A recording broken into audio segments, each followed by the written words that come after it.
Here's a question nobody asks in school. How does a shop become an empire? In 1600, a few hundred London merchants pooled their money to trade in spice and cloth. They weren't conquerors, they were shopkeepers with a royal charter and a few ships. On this map, that's all they are, a handful of green dots along the coast of India. But India was fractured, and the company learned a dangerous trick. In a divided land, you don't need to win wars. You can buy the winners. In 1765, one signature handed them the tax revenue of Bengal, Bihar, and Orissa, millions of people paying rent to a corporation. By 1803, these shopkeepers commanded 200,000 soldiers, twice the size of the British Army. No invasion, just contracts, debt, and a very good ledger. This is history, audited, and the audit has just begun. Hisaab abhi baki hai. So let's start at the beginning, with paperwork. On the last day of the year 1600, Queen Elizabeth I signed a charter. It gave a group of London investors a monopoly. All English trade east of the Cape of Good Hope belonged to them, and them alone. They called themselves the East India Company. 200-odd shareholders, a few ships, no army, no territory, no grand plan. Just a legal document and an appetite. And here's the detail people miss. A charter is a deal with the state. The crown got customs revenue and loans. The merchants got protection and monopoly. From day one, this company and the English state were business partners. Remember that. It matters later. Now the awkward part of the story. The part Empire nostalgia skips.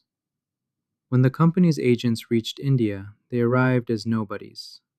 The Mughal Empire was the richest state on earth. A quarter of the world's manufacturing happened here.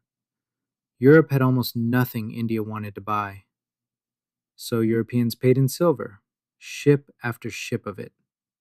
In 1615, England sent an ambassador, Thomas Roe, to the Emperor Jahangir's court, essentially to stand in line and ask nicely for trading rights.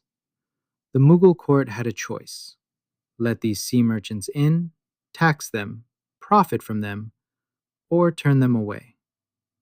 They let them in. Why not? They were small, useful, and they paid in bullion. To an empire of 100 million people, a few hundred foreigners in coastal warehouses were not a threat. They were customers. For the next 100 years, that judgment held. Green dots on the coast. Nothing more. Then, in 1707, the Emperor Aurangzeb died, and the center began to lose its grip. Over the next decades, the empire didn't so much fall as come apart into successor states: Bengal, Awadh, Hyderabad, the Marathas rising in the west, Persian and Afghan invaders raiding from the north. Everyone needed two things: soldiers and money to pay them. And the company noticed something dangerous about this new market. In a fragmented India, you didn't have to conquer anyone. You could lend to princes, arm one rival against another, rent out your troops, and collect privileges as interest. Influence was for sale, and the company was, above all else, a buyer. Of all the fragments, one shone brightest. Bengal, the wealthiest province of the old empire, the finest cotton and silk on the planet, saltpeter for Europe's wars, and a tax base that made its nawabs rich enough to ignore Delhi. The company's outpost there, Calcutta, grew into a fortified city, and that's where the friction started. A trading company that kept building walls, mounting cannon, and dodging taxes looks less and less like a guest. The new Nawab, Siraj-ud-Dowlah, young, suspicious, and rightly so, decided to remind them who ruled Bengal. In 1756, he took Calcutta by force. The company decided Bengal was worth a war, but not an honest one. June 1757. The night before the Battle of Plassey, Robert Clive had about 3,000 men. The Nawab had close to 50,000. As a battle, this was absurd, so Clive didn't buy a battle. He bought a general.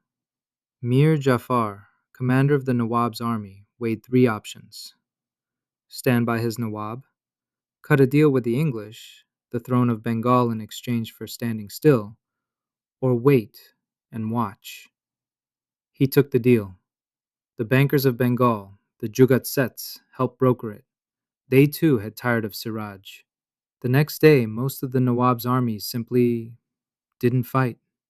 Siraj fled and was killed. Mir Jafar got his throne as a client, and every later schoolbook called this a battle. It was a leveraged buyout with artillery support. What the company truly wanted came 8 years later.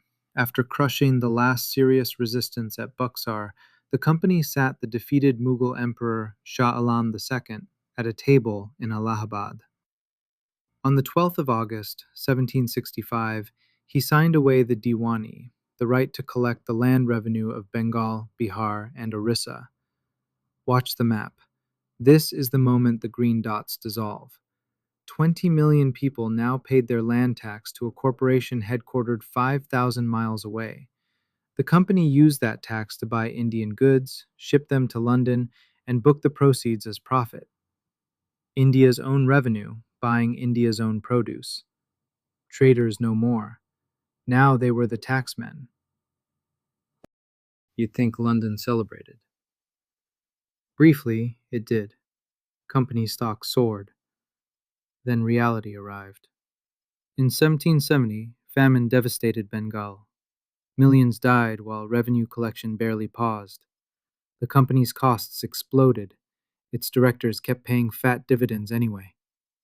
By 1772, the richest company in the world was begging the Bank of England and the government for emergency loans. Parliament now faced its own three cards: let the company collapse and take half of London's finance down with it, nationalize India outright, unthinkably expensive, or regulate, prop the company up, and quietly put the state's hands on the wheel.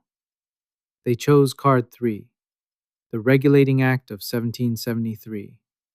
Then Pitt's India Act of 1784, which made it explicit.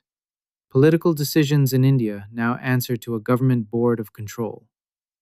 A private empire, slowly absorbed by the state that chartered it. The partnership from Act 1 coming full circle. Too big to fail, 18th century edition. So, how does a shop become an empire? Not in one dramatic conquest.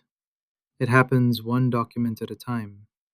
A charter, a trade permit, a loan, a general's signature, a tax grant, an act of parliament.